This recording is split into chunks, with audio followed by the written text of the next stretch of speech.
Hello and welcome back to our second guide, teaching you some useful lineups, tips and tricks in Valorant. Before we get started, I'd just like to let you know that all of these spots were found by us here on the channel in custom games, and this video took quite a while to create and edit, so if you like the video, feel free to leave a like and subscribe, as well as leaving some ideas in the comments on what to do in the next video. For our first slow, we're going to be throwing from A choke to heaven. To line this up, all you've got to do is walk to the front of this bench, aim for the centre of this light, and fire. This is a good slow to throw at the start of rounds, as it can be lined up during the buy phase and will prevent defenders from peeking in and out from heaven.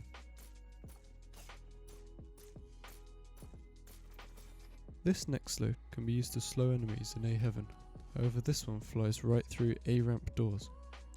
All you need to do is stand at the edge of the third planter, aim for this corner of the triangle and follow it down until your crosshair is at the top of the metal bar.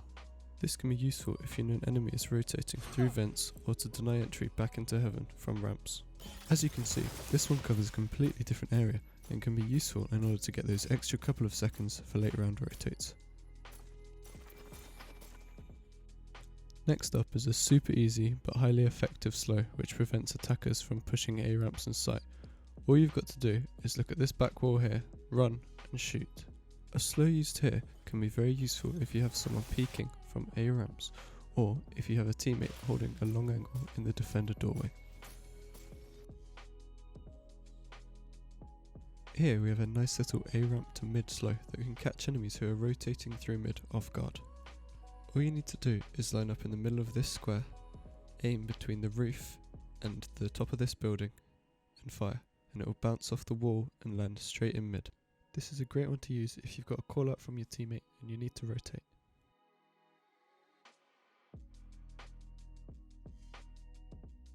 This will cover a decent amount of mid and will even block off part of vents. Now onto some slows for B.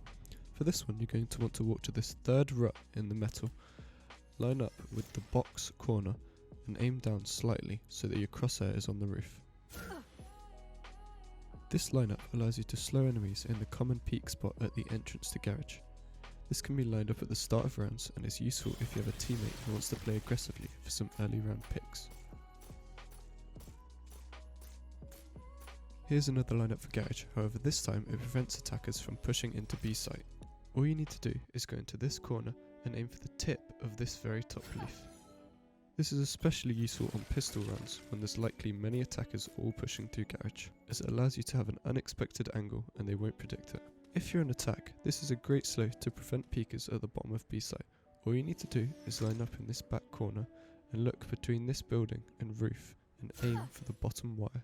Using this provides great coverage from both sides and will prevent peekers from picking off from entering garage. This next one is great for covering a large portion of heaven as well as the ledge.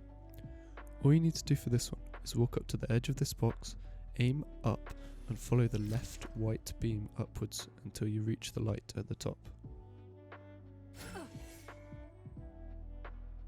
As you can see, it covers pretty much all of heaven and makes it unlikely that defenders will peek here. If they do, you can easily pick them off as they are unable to retreat. All you need to do for this one is walk up along this wall until you can see the little black box. Fire at the bottom right corner of it. If you're rotating from A and want to prevent attackers from taking heaven or mid control, this is a great slow to use, as it once again covers a large amount of mid as well as the stairs. This lineup slows defender spawn from mid. All you need to do is go to this back corner and aim for the middle of the top of the second balcony. This one is quite situational but useful to know in order to slow down rotations. Thank you guys so much for watching. I hope you've learned something useful, and if you did, be sure to like the video and subscribe for more uploads like this in the future. I've been Ducko and I hope to see you again in the next video.